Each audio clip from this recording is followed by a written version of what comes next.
शिवजयंती उत्सव समिती शहापूरतर्फे शिवतीर्थावर निषेध। महाराष्ट्राचे आराध्य दैवत छत्रपती शिवाजी महाराज यांचा सिंधुदुर्ग मालवण येथील पुतळा कोसळला। या घटनेचा शिवजयंती उत्सव समिती शहापूर यांच्या वतीने शिवतीर्थावर जाहीर निषेध करण्यात आला। छत्रपती शिवाजी महाराजांच्या पुतळ्याला पुष्पहार अर्पण करत समितीचे अध्यक्ष संतोष शिंदे यांच्या मार्गदर्शनाखाली सरकारविरोधात जोरदार घोषणाबाजी करण्यात आली। शिवजयंती उत्सव समितीच्या वतीने तहसीलदार व पोलिसांना निवेदन देण्यात आले। यावेळी मोठ्या संख्येने समिती पदाधिकारी, कार्यकर्ते व शिवप्रेमी उपस्थित होते। छत्रपती शिवाजी महाराजांना मानाचा मुद्रा आज शहापूर शिवजयंती उत्सव समितीतर्फे जी मालवणमध्ये घटना घडलेली आहे त्याबद्दल मी पहिले निषेध व्यक्त करतो।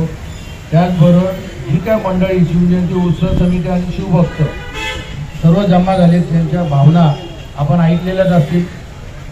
आज शिवजयंती उत्सव समितीच्या वतीने जो जाहीर निषेध करतोय, कारण छत्रपती शिवाजी महाराजांचा मालवणमध्ये राजकोट किल्ल्यावरती जो पुतळा कोसळला त्यामध्ये महाराष्ट्र शासनाचा भ्रष्टाचारात दिसून आलेला आहे आणि हा भ्रष्टाचार दिसून आलेला असताना परत मुख्यमंत्री एकनाथ शिंदे असतील, त्यांचे नारायण राणे असतील किंवा अजून काही नेते आहेत, देवेंद्र फडणवीस असतील किंवा केसरकर असतील, यांनी त्या माणसाला दोष देण्यापेक्षा त्यांची बाजू मांडलेली।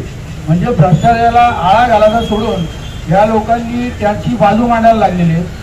आणि यांना ठीक आहे, तुम्ही रस्त्यामध्ये भ्रष्टाचार करता, पुलात केलाय, सर्वच गोष्टी कुठं ना कुठं भ्रष्टाचार यांचा चालू दे या शासनाचा, परंतु छत्रपती शिवाजी महाराज जे आपले आराध्य दैवत आहे त्यांच्या पुतळ्यात पण जर कधी तुम्ही भ्रष्टाचार करत असाल तर यांच्यासारखे नालायक कोण नाही। कारण जेव्हा तो पुतळा बघितला टीव्हीमध्ये तर अक्षरशः त्याचे तुकडे झालेले होते, त्याच्यामध्ये तो लोखंड अख्खा गंजलेला होता। म्हणजे जे औरंगजेबाला जमला नाही ते या महाराष्ट्र सरकारने करून दाखवले, त्याचे तुकडे तुकडे, आणि ते बघून एवढा जीव जळत होतो। तर मला वाटते आता एकनाथ शिंदे साहेबांची कामं बघताना असं वाटत होतं का हा माणूस खरंच काहीतरी महाराष्ट्राचा विकास करील, परंतु तो किंवा जे इतर अजून शिंदेगड जे काही असतील एवढे लाचार झालेत नरेंद्र मोदीच्या ह्याच्यासाठी का त्यांचे पाय चाटायचे बाकी राहिलेले आहेत ती लोक। कारण जर तुमचं शिवाजी महाराज जे आपले दैवत आहेत ज्याच्यावरती तुम्ही जगता, त्याच्या नावावरती तुम्ही राजकारण करता, त्या म्हणजे त्या पुतळ्याची जर विटंबना होत असते तरी तुम्हाला जर कधी मोदी प्रेम उफाळून येत असेल तर तुमच्या मी तर सांगतो तुम्हाला, तुम्ही मराठा जातीला कलंकात जे कोणी आहेत, कारण नारायण राणे तर मला वाटतं मराठा आहे का नाही हे समजत नाही। आणि जिथं शिवाजी महाराजांच्या पुतळ्याचा पुतळा तुटलाय तिथं तू समोरचे जे लोक निषेध व्यक्त करायला येत आहे त्यांना बोलतो मी चिरीमिरी काम नाही करत, मी करतो ते एकदाच करतो। आणि मग तुझ्यात एवढी दम आहे ना तर ज्यांनी तो पुतळा बांधला आणि तो तोडला गेला त्याचे हातपाय तोडला तर तुला आम्ही मानू शकतो। तुम्ही उठ सूट त्या मोदीच्या लाचारी करण्यासाठी एवढ्या खालच्या पातळीवर गेले, शिंदे साहेबांकडून तरी अपेक्षा नव्हती।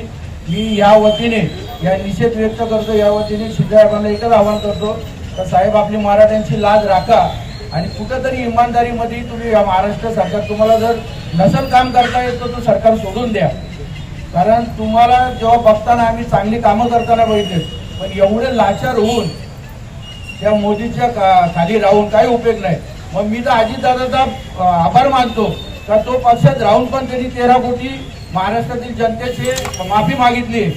असे जर तुम्हाला हे केला तर नक्कीच महाराष्ट्राची जनता तुम्हाला डोक्यावर घेईल, परंतु लाचारी जर अशीच करत राहाल तुम्ही तर या महाराष्ट्राचा पूर्ण सत्यानाश झाल्याशिवाय राहणार नाही। त्यामुळं मी माझ्या महाराष्ट्राच्या आणि शहापूर तालुक्याच्या वतीने आणि शिवजयंती उत्सव समितीच्या वतीने या महाराष्ट्र सरकारचा निषेध व्यक्त करतो।